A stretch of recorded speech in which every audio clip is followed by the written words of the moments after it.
Mesdames et messieurs, bonjour et bienvenue dans votre journal de 15 heures. Voici les titres de cet après-midi. Réunion stratégique entre les deux présidents, le président Guelleh et le président Hassan Sheikh Mohammed.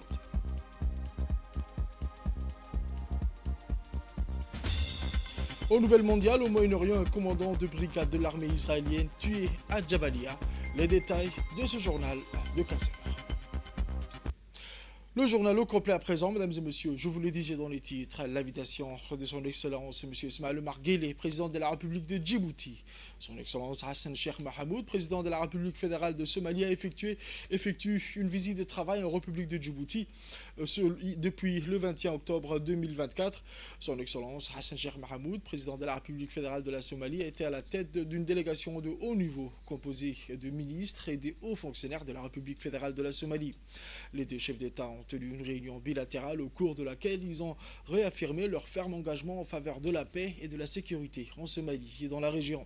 Son Excellence Hassan Sheikh Mohammed a chaleureusement salué son homologue djiboutien, son Excellence El Hadj Ismaël Omar Guelleh, pour ses efforts inlassables en faveur des initiatives de consolidation de la paix et de construction de l'État en Somalie, ainsi que pour son rôle remarquable dans le rétablissement de la paix, de la sécurité et de la stabilité en Somalie.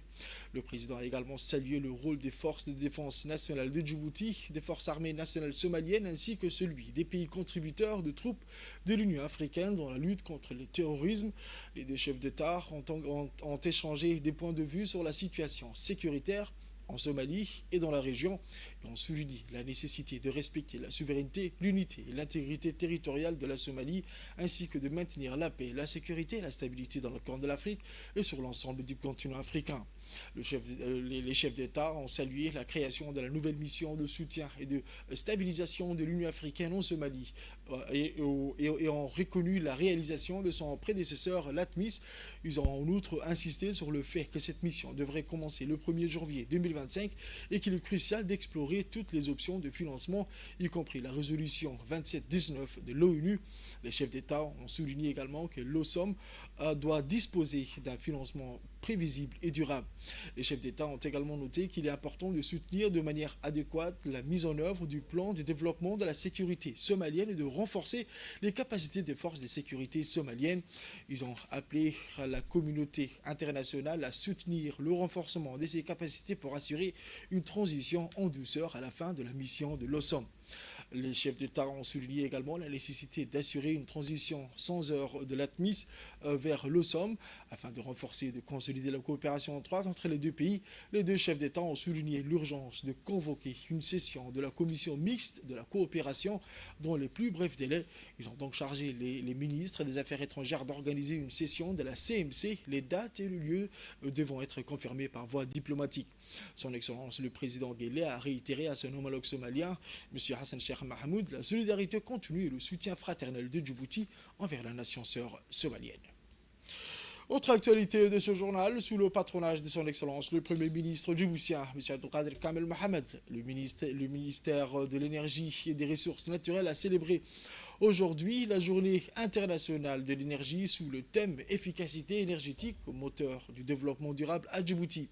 De son arrivée, le Premier ministre a été accueilli par le ministre de l'Énergie et des Ressources naturelles, M. Younis Ali Guedi, entouré par ses proches collaborateurs.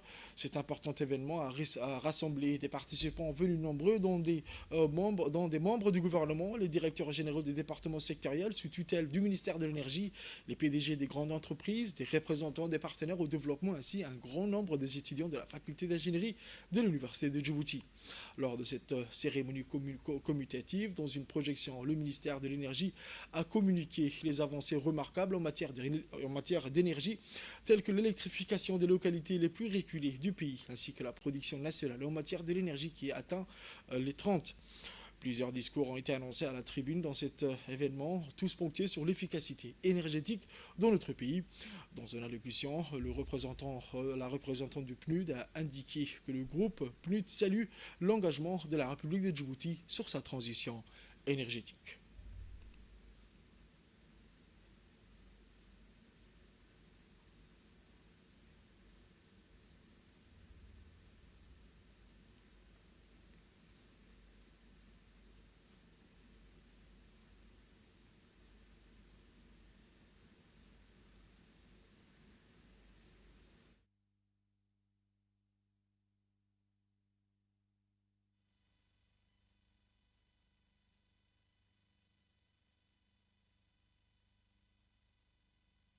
Le programme des Nations Unies a inscrit l'énergie parmi les axes stratégiques de ses interventions à travers le monde entier. Et notre mission est claire. Elle consiste, à promouvoir l'accès universel à une énergie propre, abordable et moderne pour tous, en mettant un accent particulier pour les populations les plus vulnérables. L'efficacité énergétique est au cœur de cette mission car elle permet non seulement de réduire la consommation d'énergie, mais aussi de diminuer les émissions de gaz à effet de serre tout en stimulant une croissance économique durable. Aujourd'hui, je tiens particulièrement à saluer l'engagement exemplaire du gouvernement de Djibouti dans le domaine de l'énergie et de l'efficacité énergétique, notamment à travers sa vision 2035, son plan national de développement et ses contributions déterminées au niveau national. Ainsi, Djibouti s'est positionné comme un véritable champion de la transition énergétique dans la région. Dans son discours, le ministre de l'Énergie et des Ressources naturelles a indiqué, grâce à une vision claire guidée par l'engagement du président de la République, son Excellence El Hadj Ismaïla Omar Guelleh, nous sommes parvenus à transformer notre système électrique, jadis fortement dépendant de l'extérieur, en un modèle plus axé sur des solutions énergétiques nationales et durables. Des autres pays du monde, nous sommes réunis aujourd'hui pour célébrer ensemble la Journée mondiale de l'énergie et aborder un enjeu essentiel pour notre avenir collectif qu'est l'énergie. Mesdames et messieurs, comme vous le savez tous, dans le monde contemporain, sans énergie, aucun développement socio-économique n'est possible, n'est même envisageable. L'énergie est donc un levier puissant, indispensable à toutes nos activités de tous les jours. Elle est en effet un facteur essentiel de l'évolution des sociétés humaines, qu'il s'agisse de l'amélioration des conditions de vie ou du développement des activités industrielles. Grâce à une vision claire, guidée par l'engagement du président de la République, son Excellence El Hadj Ismaïla Omar Guelleh, nous sommes parvenus à transformer notre système électrique, jadis fortement dépendant de l'extérieur, en un modèle plus axé sur des solutions énergétiques nationales et durables basées sur l'exploitation propre des énergies propres disponibles dans notre pays. Les progrès que nous avons accomplis jusqu'à présent, qu'il s'agisse du développement des infrastructures d'énergie renouvelable ou des partenariats internationaux, posent les bases solides d'un avenir où l'énergie propre sera à la portée de tous.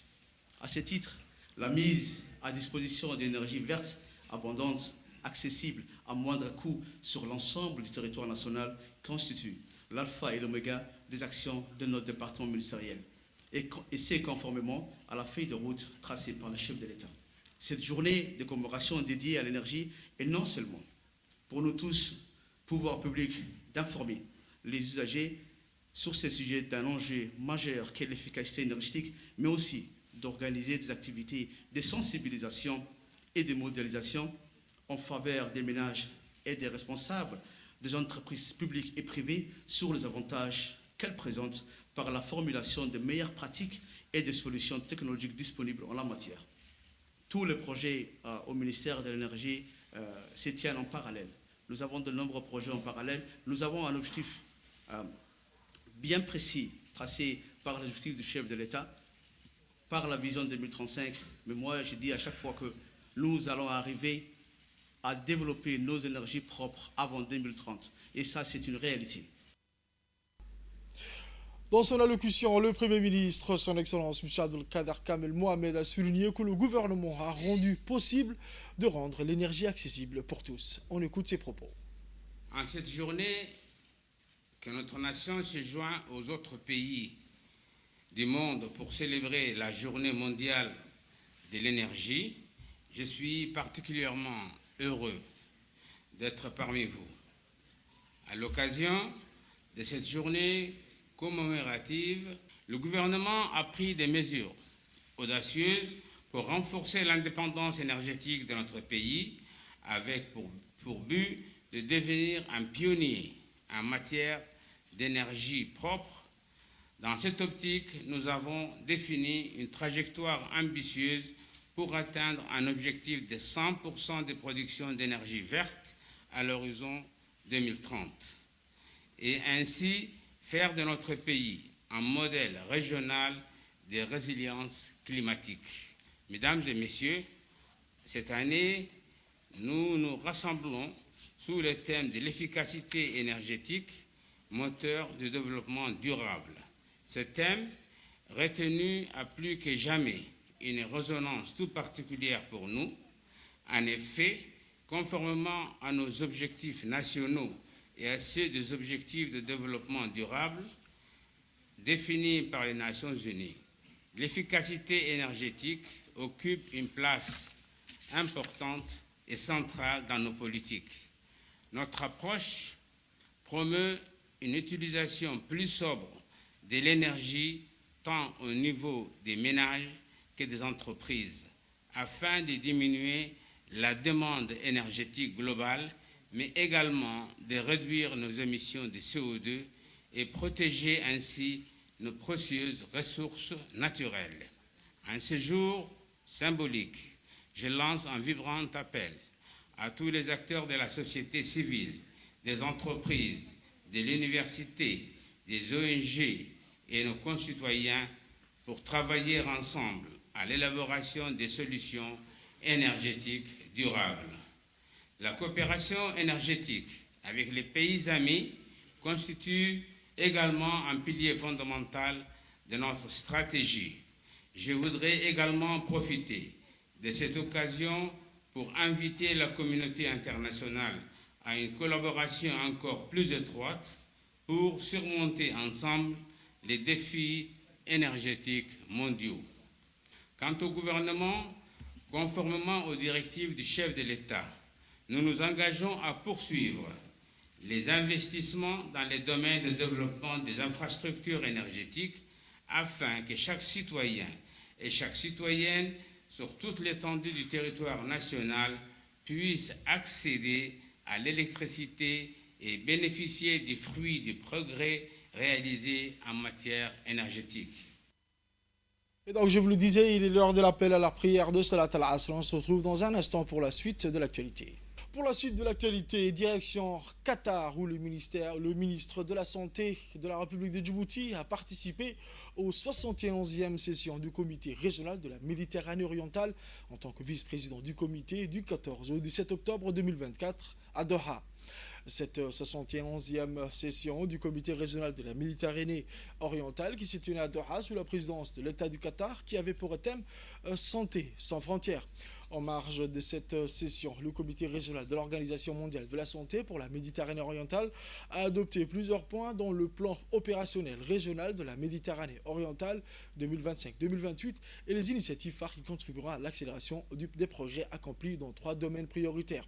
La première, élargir l'accès aux médicaments, vaccins et produits médicaux essentiels et leur approvisionnement régional, accroître les investissements ciblés dans les personnels de santé afin d'améliorer la production, l'emploi et la fidélisation des professionnels de santé qualifiés et enfin intensifier l'action de santé publique face à l'usage des substances psychoactives.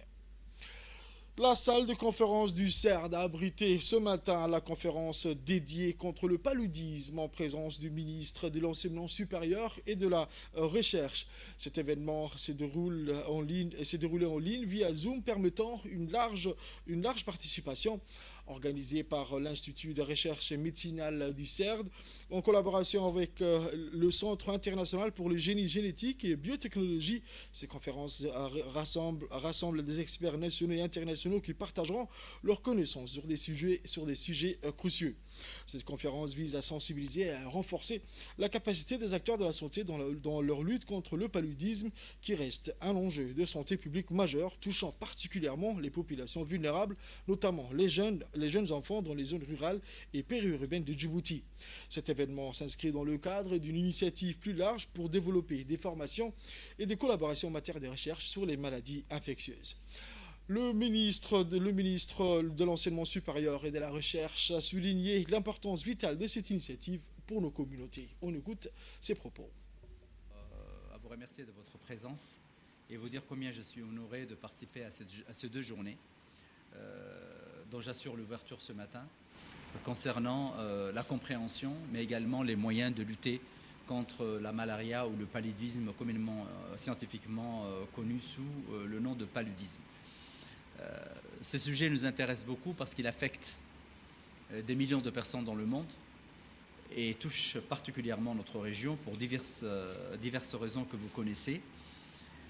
Je citerai bien sûr la variabilité due de plus en plus au changement climatique et environnemental avec des pluies soudaines qui arrivent et qui sont donc souvent constituent des foyers de multiplication des moustiques. La migration et la mobilité des personnes qui affectent plus particulièrement Djibouti, des personnes déplacées et plus particulièrement dans les zones urbaines et rurales. De plus en plus, il est également constaté des résistances au niveau des traitements de ces maladies, du paludisme. Et je pense que les chercheurs aujourd'hui dans le monde entier travaillent sur les solutions à apporter par rapport à l'amélioration de la connaissance de ces mécanismes de résistance et des produits donc, de lutte contre le paludisme. Et enfin, l'accès aux soins, les infrastructures qui doivent être améliorées. Plusieurs solutions, et vous le savez, hein, ce que je vais dire, vous allez en débattre par rapport aux solutions qui sont proposées. C'est tout d'abord de renforcer, on ne peut pas lutter contre le paludisme si on ne renforce pas les campagnes de sensibilisation et d'éducation auprès des populations pour éviter la multiplication des moustiques. L'autre élément, c'est de développer les infrastructures sanitaires qui puissent répondre de façon, je dirais, efficiente par rapport à l'accès aux tests de diagnostic et aux traitements qui doivent être renforcés. Autre actualité de ce journal, c'est dans le cadre du programme de renforcement des capacités pour l'Agence djiboutienne des normes et de qualité, soutenu par le secrétariat général de l'Institut de normalisation et de métrologie pour les pays islamiques pour l'année 2024. Un atelier de sensibilisation d'envergure a eu lieu ce matin au Sheraton Hotel. Cet événement visait à renforcer les capacités des experts de l'ADN sur les travaux techniques du SMIC et à sensibiliser les acteurs clés du secteur agroalimentaire. Un atelier qui s'inscrit dans le cadre du programme pour promouvoir l'intégration économique régionale dans la Corne de l'Afrique par le développement du corridor de Djibouti, financé par l'Union européenne et géré par l'Agence française de développement et mis en œuvre par le Trademark Africa. L'atelier a réuni des experts de l'ADN, des représentants du secteur privé, ainsi que des parties prenantes gouvernementales et non gouvernementales du secteur agroalimentaire de la République de Djibouti. L'objectif principal était d'encourager l'adoption et la mise en œuvre des normes de l'Organisation de la coopération islamique et du SMIC, et notamment en matière de normes halal, qui jouent un rôle crucial dans le renforcement de l'industrie, l'infrastructure de la qualité et l'augmentation de la compétitivité des entreprises djiboutiennes sur les marchés internationaux. Au programme de cet atelier, la présentation et formation des travaux, la sensibilisation sur l'importance des normes halal, les discussions sur les avantages économiques et commerciaux de l'adoption des normes pour faciliter le commerce international. Efficace.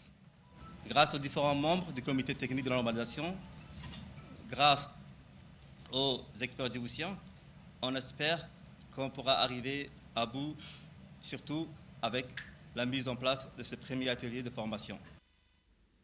Écoutons un extrait du discours du ministre de l'Agriculture. Le secteur agroalimentaire, qu'il s'agisse de la production locale ou de l'importation, est au cœur des préoccupations de notre gouvernement. Je voudrais dire ici que de plus en plus, à l'ère du XXIe siècle, il y aura de plus en plus de produits transformés dont l'ingrédient le plus important sera à base de produits chimiques, malheureusement. Et il sera très difficile au laboratoire, je fais allusion au laboratoire de normes alimentaires, l'ANA, de différencier ce qui est produit chimique et ce qui est produit organique. Comment nous allons distinguer normes halal du reste?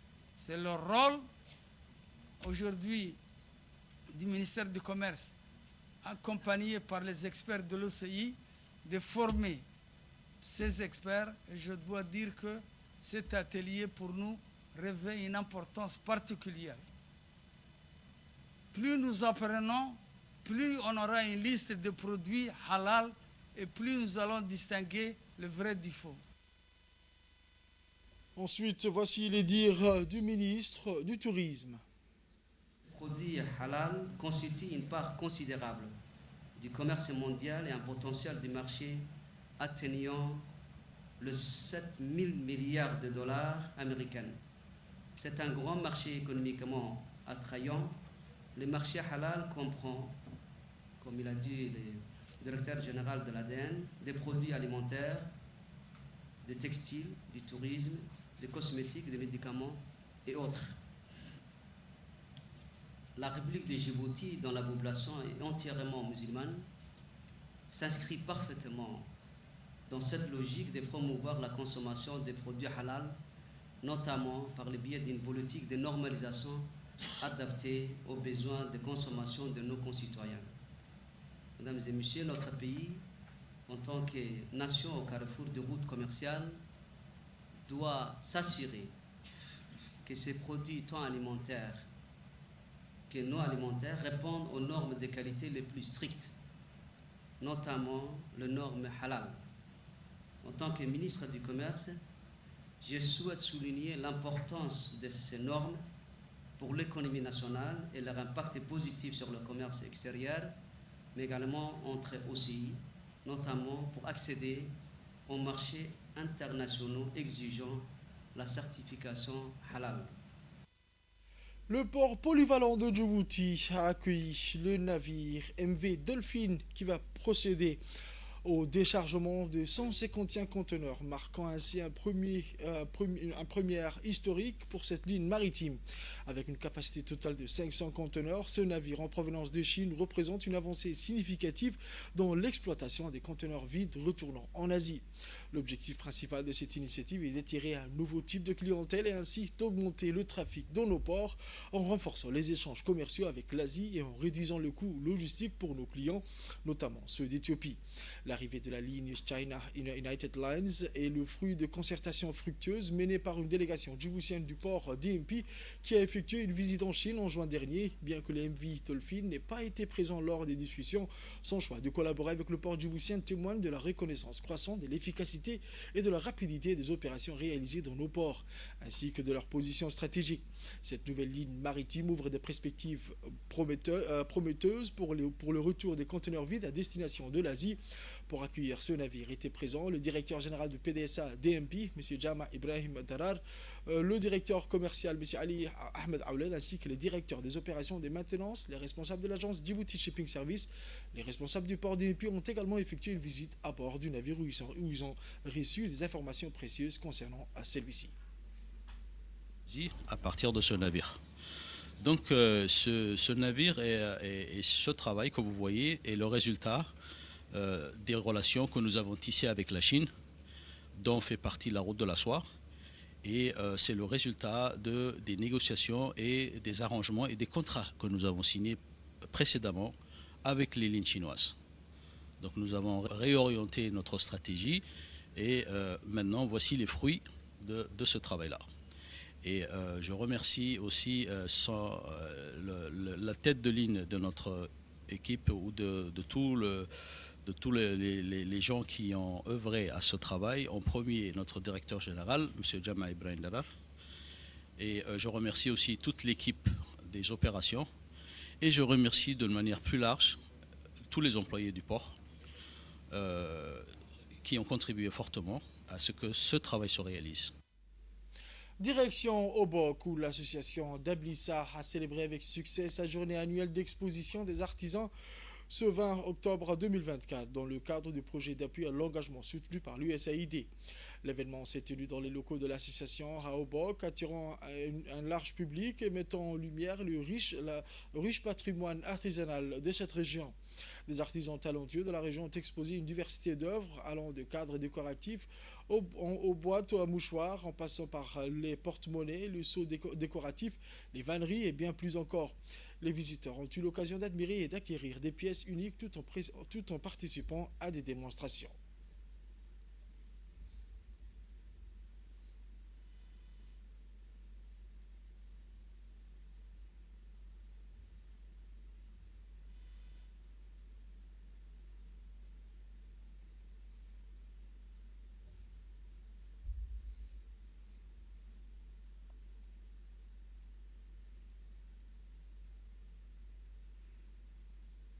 On écoute le président du conseil régional d'Obok qui a félicité ou salué cette initiative. Je voudrais, donc, au nom du président du conseil régional, mais au nom de la région de Bok, et également au nom de mon ami le préfet de Bok, donc de dire un grand merci à l'USAID pour l'appui apporté à cette jeune association. C'est une association, comme vous le voyez, donc, composée de jeunes filles et de jeunes femmes de Bok qui s'activent dans ce domaine-là. Je voudrais tout simplement leur dire un grand bravo et puis donc, continuer donc, à faire ce genre de produits. Et vous savez, Obok, c'est une région de l'histoire. C'est une région qui a un grand patrimoine. Et ces patrimoines donc, a besoin d'être valorisé. Et le fait qu'on puisse présenter ce genre de produits, ça montre le label Obokois.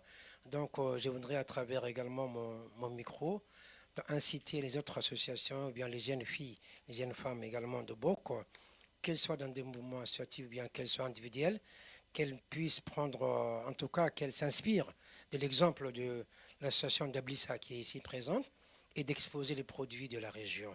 Parce que quand on expose les produits de la région, c'est avant tout la région qui est mise en avant. Donc nous sommes très très fiers de cette exposition. J'ai dit un grand bravo à l'association et je leur dis également que les autorités régionales et préfectorales que nous sommes seront toujours de leur côté comme on l'a toujours été. Et Inch'Allah, dans Adil 2, on va essayer de mettre un grand projet qui concerne l'artisanat.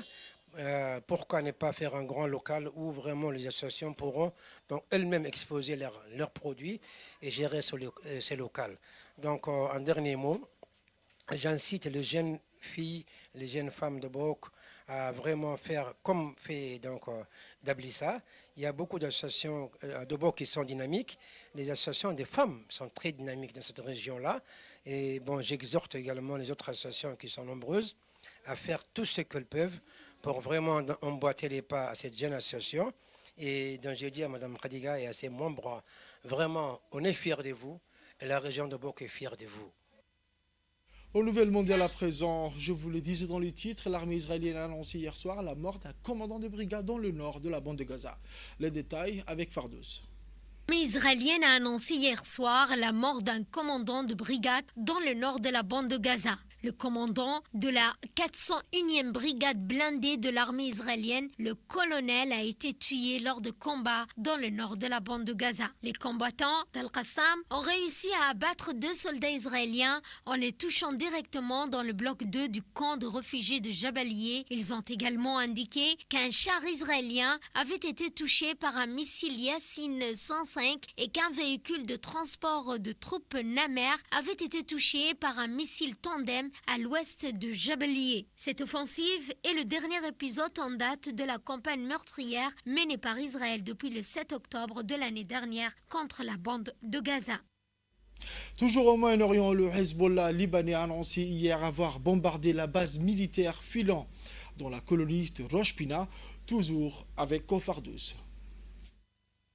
Le Hezbollah libanais a annoncé hier soir avoir bombardé la base militaire Filan de la colonie à l'est de la ville de Safed en Haute-Galilée dans le nord d'Israël, ce qui a provoqué des incendies dans la région. Les services d'incendie et de secours israéliens ont déclaré dans un communiqué que plusieurs incendies s'étaient déclarés dans la région à la suite de la chute de missiles. Des sirènes avaient déjà retenti dans la ville de Safed et dans plusieurs villes de Haute-Galilée en raison des tirs de missiles depuis le Liban. Dans le même contexte, le Hezbollah a annoncé dans des communiqués séparés qu'ils avaient lancé des obus d'artillerie sur un rassemblement de forces israéliennes à la porte de Fatima dans la ville du sud.